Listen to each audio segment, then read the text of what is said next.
오늘 아침 평소처럼 눈을 떴습니다. 핸드폰을 켜는데 뭔가 이상합니다. 유튜브가 안 됩니다. 인스타그램도 넷플릭스도 똑같이요. 뉴스를 켜니 화면엔 붉은 깃발과 함께 이런 문구가 떠 있습니다. 대한민국은 오늘부로 인민공화국으로 전환됩니다. 황당하시죠? 말도 안 된다고 생각하시죠? 하지만 이건 이미 여러 나라에서 실제로 일어났던 일입니다. 오늘 할 이야기는 만약 대한민국이 공산화된다면 우리 일상이 어떻게 바뀔지에 대하여입니다. 가장 먼저 바뀌는 건 돈입니다. 아니, 정확히 말하면 당신의 돈이 사라집니다. 은행 계좌 동결됩니다. 주식 국가가 가져갑니다. 코인 두말 할 것도 없이 불법이고 열심히 땀 흘려 돈 모아 산 아파트는 이제 당신 게 아닙니다. 한마디로 모든 것이 국가 소유입니다. 대출이요? 어차피 의미 없습니다. 은행도 국가 거니까요. 야, 그래도 현금 빼놨으면 되는 거 아니야? 정부는 화폐 개혁을 단행합니다. 어제까지의 10,000원이던 지폐가 오늘은 휴지 조각이 되죠. 실제로 북한이 2009년에 화폐 개혁을 했습니다. 하루아침에 전 재산 날린 사람들이 줄줄이 자살했고요. 삼성, 현대, SK 전부 국유화됩니다. 창업자 일가는 인민의 적으로 체포됩니다. 재벌 싫어하시는 분들 좋아하실 수도 있겠네요. 근데 문제는요. 그 다음은 당신 차례라는 것이죠. 다음은 직업입니다. 뭐 하고 싶어? 라는 질문은 이제 의미 없습니다. 국가가 정해주니까요. 당신이 의사가 되고 싶든 유튜버가 되고 싶든 상관없어요. 국가가 넌 공장 가라 하면 공장 가는 겁니다. 농촌 가라 하면 농촌 가는 겁니다. 싫으면요? 반혁명 분자입니다. 반항도 못하고 끌려가는 거죠. 월급이요? 다 똑같이 받습니다. 의사도 청소부도 공장 노동자도 평등하네? 하실 수도 있어요. 근데 문제는 다 똑같이 적게 받는다는 겁니다. 열심히 해도 똑같고 대충 해도 똑같아요. 그럼 누가 열심히 하겠습니까? 아무도 안 합니다. 생산성 떨어지고 물건 없고 배급도 줄고 그게 바로 소련이 망한 이유죠. 그리고 다음 밥입니다. 마트요? 없어집니다.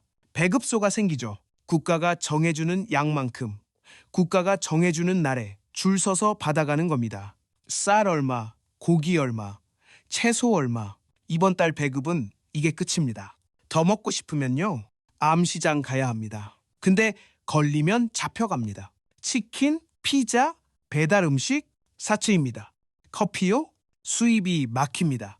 자본주의의 상징이니까요. 북한에서 커피 마시려면 간부급은 돼야 합니다. 설마 굶기야 하겠어? 네, 굶습니다. 북한 1990년대 당시 고난의 행군, 수십만에서 수백만 명이 굶어 죽었습니다. 정확한 숫자는 아직도 모릅니다. 시체를 셀 여유도 없었으니까요. 아, 그리고 말도 조심해야 합니다. 유튜브요?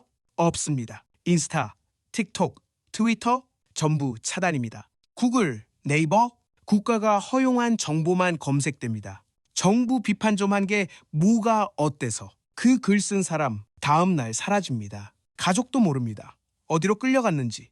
동독에는 슈타지라는 비밀 경찰이 있었습니다. 국민 6명 중 1명이 서로를 감시하고 신고했죠. 친구가, 이웃이, 그리고 가족마저도 신고합니다. 게다가 연좌제까지 있어서 나 자신뿐만 아니라 부모, 형제, 자식까지 연좌제로 수용소 갑니다. 다음은 종교입니다. 교회요? 폐쇄됩니다. 그 외 성당, 절, 전부요. 신은 없다. 이게 공산주의 기본 원칙입니다. 마르크스가 말했죠. 종교는 인민의 아편이다. 그 말처럼 공산주의에서 신은 하나뿐입니다. 당과 지도자입니다. 주체 사상이 종교이니까요. 다른 신은 필요 없습니다. 게다가 여행은 또 어떻고요? 해외여행? 웃음만 나옵니다. 여권 압수됩니다. 아니, 애초에 발급 자체가 안 됩니다. 국내 여행도요? 허가제입니다. 서울에서 부산 좀 가려고요. 왜요? 목적이 뭐예요? 누구 만나요? 승인 안 나면 못 갑니다. 이사요? 당연히 국가가 정합니다. 살고 싶은 곳에서 산다는 개념 자체가 없어요. 북한 주민들은 평양에 못 삽니다. 성분 좋은 사람들만 살죠. 나머지는 평생 자기 지역에서 썩는 거예요.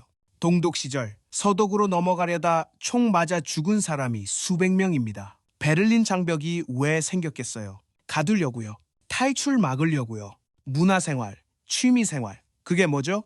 넷플릭스와 유튜브, 그리고 게임 전부 자본주의 퇴폐 문화 아닙니까? 당연히 금지입니다. 롤, 배그, 피파 등 모든 게임의 서버는 닫히겠죠. K-팝이요? 그게 뭐죠? 가수는 당이 승인한 노래만 불러야 합니다. 오직 당을 찬양하고 지도자를 찬양하고 노동을 찬양하는 노래만 허용되죠. 아이유, 블랙핑크, BTS, 인민의 적으로 체포되거나 당을 위해 일하거나 둘 중 하나입니다. 영화는 또 어떻고요? 헐리우드 블록버스터? 국가가 만든 선전 영화만 상영합니다. 위대한 지도자의 업적 2시간짜리요. 그거 보면서 박수 쳐야 합니다. 안 치면 옆에서 지켜보는 사람이 잡아갈 테니까요. 대신 의료는 무료입니다. 근데 이게 좋아 보이나요? 병원에 가면 장비는 고사하고 약도 없습니다. 의사는 있는데 줄 게 없어요. 수입이 막혔으니까요.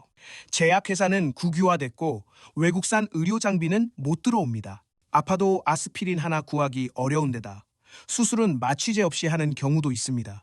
암에 걸리면 기다리세요. 순서 올 때까지.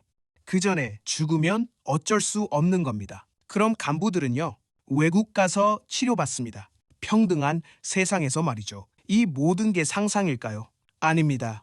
소련에서, 동독에서, 쿠바에서, 베네수엘라에서, 그리고 지금 이 순간 북한에서 일어나고 있는 일입니다. 평등한 세상, 모두가 행복한 세상을 약속했죠. 물론 결과는 방금 들으셔서 다 아시겠지만요.